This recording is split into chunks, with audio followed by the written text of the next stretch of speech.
नमस्कार दर्शक बंधु प्रधानमंत्री आवास योजना को नहीं आपण मानक पई एक गुरुत्वपूर्ण सूचना रही आपण मैंने या खुशी खबर कहींपर। देखो दर्शक बंधु आमर ग्राम्य उन्नयन मंत्री तथा पंचायतराज एवं पानीय जल विभाग मंत्री रवि नारायण नायक महोदय आज गणमाध्यम को सूचना प्रदान करी जे आसंता नवेम्बर मासरू ध्यान रखी शुणु आसंता नवेम्बर मासरू प्रधानमंत्री आवास योजना रे हिताधिकारी को पक्का घर बंटन करा वार्क ऑर्डर मिलिबो नवेम्बर मासरू राज्य रे आरंभ होबो पीएम आवास बंटन प्रक्रिया। तेणु यह आपनको पई गुरुत्वपूर्ण सूचना हो पारे बा खुशी खबर हो पारे कारण आपण ऑफिशियली भाव में जो ऑफिशियली स्तर रे सूचना को अपेक्षा कर रही कि मंत्री महोदय कौन कहउचंती केबे प्रधानमंत्री आवास योजना रे पक्का घर मिलिबो ता आपण अपेक्षा थिले। तेणु ऑफिशियली सूचना आसी सारिछि मंत्री ठारू नवेम्बर ही पक्का घर मिलिबा कार्य आरंभ हो जिवो। एथिपई आमे वीडियो रे विस्तृत भाव में आलोचना करिबा केउ मानकु घर मिलिबो। देखंतु मीडिया रे मंत्री महोदय किछि विवरणी मध्य कहिसंती कि केउ मानकु घर मिलिबारे सहज हबो केउ माने सहज रे पक्का घर पाई परिबे ए विषय मध्य आलोचना करिबा। ता सहित आमे जानिबा ए जो फील्ड इनक्वारी कार्य केबे शेष हबो लिस्ट केबे जारी हबो संपूर्ण भाव में आलोचना करिबा।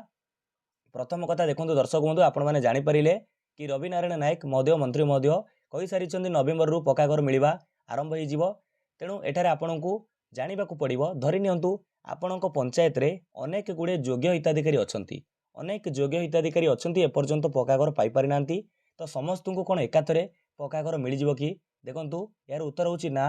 कारण आज गणमाध्यम को जो सूचना प्रदान करिसेंती मंत्री सेथिरे से संपूर्ण भाव में बा स्पष्ट भाव में कहिसेंती जे ए जो पक्का घर मिलिबो ता पर्यायक्रमे मिलिबो बा फेज बाय फेज मिलिबो। तेणु एटी आपनको कहि रखिबी फेज बाय फेज कौन बा पर्यायक्रम कौन ना आपनको पंचायत रे धरि नियंतु एकाधिक हिताधिकारी योग्य अटंती प्रधानमंत्री आवास योजना रे पक्का घर पाइबा पई सेथिपई तांकु समस्त को एकाथरे घर मिल परिबो नाही तांकु फेज बाय फेज घर मिलिबो। प्रथमे किछि जण योग्य हिताधिकारी को घर मिलिबो वर्क ऑर्डर मिल जिवो तापरे पुणी किछि जण को मिलिबो एमिति पर्यायक्रमे घर मिलिबो समस्त योग्य थिबे किंतु आगो पछ ही घर पाइबे समस्त किंतु घर पाइबे। ये गला प्रथम डाउट आपणकर। तापरे देखंतु ए जो मंत्री महोदय आउ किछि मीडिया रे विवरणी मध्य देइछन्ती केउ माने सहज रे घर पाइ परिबे। धरि नियंतु जणे पुओ तांको बापा को घर मिलिथिला जणे पुओंकर बापा को घर मिलिथिला से किंतु एबे तांको बापा ठारू भिन्न होई रहउचंती से माने घर पाई परिबे। देखंतु जेउ पुओ तांको बापा ठारू भिन्न होई रहउचंती एवं से जो प्रधानमंत्री आवास योजना रो योग्यता जो रहिछि एलिजिबिलिटी क्राइटेरिया रहिछि योग्यता मानदंड रहिछि सेतिरे से मैच होउचंती बा जाउचंती तो सेतिरे से घर पाई परिबे। अर्थात जणे पुओ जदि तांको बापा ठारू भिन्न होई रहिछि एवं योग्य अटंती से पीएम आवास योजना रे पक्का घर पाई परिबे। ता सहित जदि भाई भाई अछंती बा एकाधिक भाई अछंती तो समस्त को घर मिलिबो एथिरे कोनो संदेह नाही समस्त भाई घर पाई परिबे किंतु से माने योग्य रहितबा दरकार योग्यता मानदंड रे जाउथबा दरकार। तो एकाधिक भाई थिबे तो भाई भाई रहउथिबे तो समस्त को घर मिल परिबो। ता सहित भिन्नक्षम लोकन को मध्य घर मिलिबो डिजेबल पर्सन को मध्य घर मिलिबो एमितिरे आपण जानନ୍ତି अंत्योदय योजना रे तांको घर मध्य जोगे दे जाउची। ता सहित भिन्नक्षम हिताधिकारी को मध्य चयन करा जिवो। ये थिला मंत्रींकर आजिरो गणमाध्यम को सूचना प्रदान जहा आपनकु जणैली। तापरे आमे देखंतु आलोचना करिबा जेहेतु आपण जानिले नवेम्बर मासरे कोन हबो ना पक्का घर पई वर्क ऑर्डर दिया जिवो ता पूर्वुर आपण माने निश्चिंत सियोर होई सारिथिबे कि ता पूर्वुर फील्ड वेरिफिकेशन कार्य सरिबो घरर इनक्वारी सरिबो।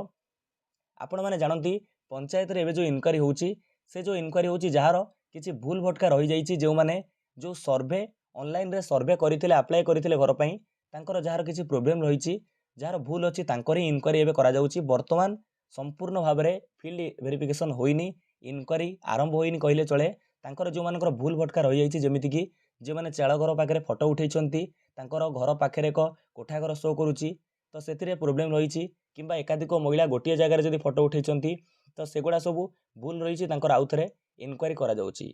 तेणु ऑफिशियली भाव में फील्ड वेरिफिकेशन एपर्यंत आरंभ होइनी तेणु आम कहि परिबा जेहेतु मंत्री महोदय कहि सारिलेनी नवेम्बर मासरु घर मिलिबो खूब शीघ्र फील्ड वेरिफिकेशन आरंभ हो इनक्वारी कार्य आरंभ हो।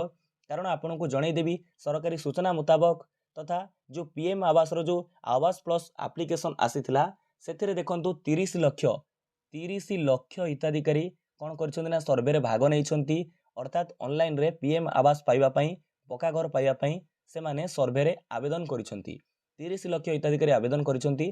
तेणु पंचायत रे प्रत्येक पंचायत रे कौन हम ना सर्वे सॉरी इनक्वारी आरंभ हम से जो मैंने सर्वे भाग नहीं जो आशायी मैंने सर्वे रे घर पर आप्लाय करिसेंती सर्वे करिसेंती समस्त मन रखते इनक्वारी हे जार इनक्वारी होनी आप कंप्लेन करेंगे।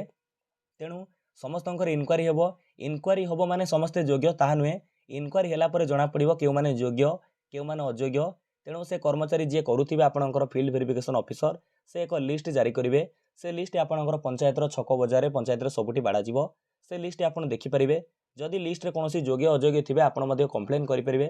ଯଦି ଅଯୋଗ୍ୟ ଥିବେ କମ୍ପ୍ଲେନ୍ କରିପାରିବେ ତାଙ୍କ ନାଁରେ। ଯଦି ଯୋଗ୍ୟ ଥାଇକିରି ତାଙ୍କ ନାଁ ଆସିନଥିବ ସେଥିପାଇଁ ମଧ୍ୟ ଆପଣ ଅଭିଯୋଗ କରିପାରିବେ। ପଞ୍ଚାୟତରେ ଏକ ଅଭିଯୋଗ ବାକ୍ସ ରହିବ। ଆପଣଙ୍କୁ ସମୟ ମିଳିବ। ତାପରେ ଏକ ନୂତନ ଲିଷ୍ଟ ଆସିବ। ସେ ହେଉଛି ଫାଇନାଲ ଲିଷ୍ଟ ଜାରି ହେବ। ତାହା ନଭେମ୍ବର ମାସ ପୂର୍ବରୁ ଜାରି ହେବ। ମନେ ରଖନ୍ତୁ ଏଇ ଯେଉଁ ଫିଲ୍ଡ ଭେରିଫିକେସନ୍ ଯେଉଁ ଅଫିସର ଫିଲ୍ଡ ଭେରିଫିକେସନ୍ କରିବେ ତାହା ମଧ୍ୟ ନଭେମ୍ବର ପୂର୍ବରୁ ଅର୍ଥାତ୍ ଆମେ କହିପାରିବା ସେପ୍ଟେମ୍ବର ଶେଷ ଆଡ଼କୁ ଏହି କାର୍ଯ୍ୟ ସରିଯିବ ଏବଂ ସେ ଏକ ଲିଷ୍ଟ ଜାରି କରିବେ। ସେ ଲିଷ୍ଟ ଉପରସ୍ଥ ଅଫିସକୁ ଦେବେ, ବିଭାଗୀୟ କର୍ମଚାରୀଙ୍କୁ ଦେବେ। ସେଇ ଲିଷ୍ଟ ଯେଉଁ କନଫର୍ମ ଲିଷ୍ଟ ଅନୁସାରେ ହିଁ ଘରର ୱାର୍କ ଅର୍ଡର ମିଳିବ। ତେଣୁ ଏହିସବୁ କାର୍ଯ୍ୟ ନଭେମ୍ବର ମାସ ପୂର୍ବରୁ ଶେଷ ହୋଇଯିବ। ସମସ୍ତେ ମନେ ରଖନ୍ତୁ ନଭେମ୍ବର ମାସରେ ଆପଣଙ୍କୁ ଯେତେବେଳେ ୱାର୍କ ଅର୍ଡର ମିଳିଯିବ ଆପଣ ନିର୍ଦ୍ୱନ୍ଦ୍ୱରେ ଘର ତିଆରି କାମ ଆରମ୍ଭ କରିପାରିବେ। ଏବଂ ଆପଣ ଜାଣିଛନ୍ତି ଏଇ ଯେଉଁ ପକ୍କା ଘର ତିଆରି ପାଇଁ 1,20,000 ଟଙ୍କା ଆପଣଙ୍କୁ ଏପର୍ଯ୍ୟନ୍ତ ସେ 1,20,000 ଟଙ୍କା ହିଁ ମିଳୁଛି। ତ ଏଥିପାଇଁ କୌଣସି ଟଙ୍କା ବଢ଼ା ଯାଇନାହିଁ କାରଣ ଅନ୍ତୋଦୟ ଘର ଯେଉଁ ମିଳିଲା ସେଥିରେ 1,20,000 ଟଙ୍କାର ସାଙ୍କସନ୍ କରାଯାଇଛି। ପ୍ରଥମ ଫେଜ୍ରେ ଆପଣଙ୍କୁ 40,000 ଟଙ୍କା ମିଳିଯିବ ଏବଂ ଦ୍ୱିତୀୟ ଫେଜ୍ରେ ପ୍ରଥମେ ଯେତେବେଳେ ଆପଣଙ୍କୁ ୱାର୍କ ଅର୍ଡର ମିଳିବ ସେତେବେଳେ ଆପଣଙ୍କୁ 40,000 ଟଙ୍କା ମିଳିଯିବ ଏବଂ ଦ୍ୱିତୀୟ ଫେଜ୍ର ଟଙ୍କା ଦ୍ୱିତୀୟ ଇନଷ୍ଟଲମେଣ୍ଟ କେତେବେଳେ ମିଳିବ ନା ଆପଣଙ୍କର ଯେତେବେଳେ ଛାତ କ'ଣ ହେବ ନା ପଟା ବାଡ଼ାଯିବ, ଛାତ ସଟରିଂ ପାଇଁ ପଟା ବାଡ଼ାଯିବ ସେତେବେଳେ ଆପଣଙ୍କୁ 65 ବା 65,000 ଟଙ୍କା ମିଳିଯିବ। ଏହାପରେ ଆପଣ ଯେତେବେଳେ ଘରେ ରହିବେ ଆପଣ ଏକ ଯେଉଁ ପ୍ରଧାନମନ୍ତ୍ରୀ ଆବାସର ଲୋଗୋ ଏବଂ ଲେଖା ଆପଣଙ୍କର ବ୍ୟୟ ଅଟକଳ ଲେଖା ରଖି ହିତାଧିକାରୀଙ୍କ ଫଟୋ ଛାଡ଼ିବେ, ଘରେ ରହିବେ, ତାପରେ ଆପଣଙ୍କୁ 15,000 ଟଙ୍କା ମିଳିଯିବ। ଏହାପରେ ଆପଣଙ୍କୁ କିଛି ବୋନସ୍ ରହିଛି, ସରକାରୀ ସହାୟତା ରହିଛି, ଇନସେଣ୍ଟିଭ୍ ରହିଛି। ଯଦି ଆପଣ 4 ମାସରେ ଘର କାର୍ଯ୍ୟ ଶେଷ କରୁଛନ୍ତି ଆପଣଙ୍କୁ 20,000 ଟଙ୍କା ଏକ୍ସଟ୍ରା ମିଳିଯିବ ଅର୍ଥାତ୍ 1,20,000 ପ୍ଲସ୍ 20,000 ଅର୍ଥାତ୍ 1,40,000 ଟଙ୍କା ମିଳିଯିବ।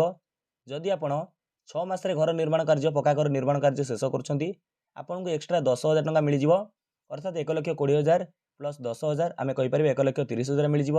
ତା ସହିତ ଆପଣଙ୍କର 90 ଦିନର କାମ ବାବଦକୁ ଜବ୍ କାର୍ଡ଼ରେ ଆପଣଙ୍କୁ ମଧ୍ୟ ଟଙ୍କା ମିଳିବ, 20,000-22,000 ପାଖାପାଖି ଟଙ୍କା ମିଳିଯିବ। ଯଦି ଆମେ ଟୋଟାଲ ମିଶାଇ ଦେବା, ଯଦି ଆପଣ 4 ମାସରେ ଧରି ନିଅନ୍ତୁ ଘର କରୁଛନ୍ତି ଏଥିରେ ଆପଣଙ୍କର ଜବ୍ କାର୍ଡ଼ ପଇସା ସହିତ ଆପଣଙ୍କୁ 1,60,000-62,000 ଟଙ୍କା ପାଖାପାଖି ମିଳିଯିବ।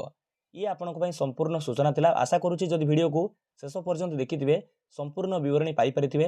ନିଶ୍ଚିତ ଭାବରେ ଅପେକ୍ଷା କରନ୍ତୁ, ନଭେମ୍ବର ପୂର୍ବରୁ ଆପଣଙ୍କର ଲିଷ୍ଟ ଜାରି କରାଯିବ। ଲିଷ୍ଟ ଜାରି ହେଲେ ଆପଣଙ୍କୁ ସେଥିପାଇଁ ଗୋଟେ ଭିଡ଼ିଓ ମଧ୍ୟ ମିଳିଯିବ। ଆପଣ ଅଫିସିଆଲି ୱେବସାଇଟ୍ରେ ମଧ୍ୟ ଲିଷ୍ଟ ପାଇପାରିବେ।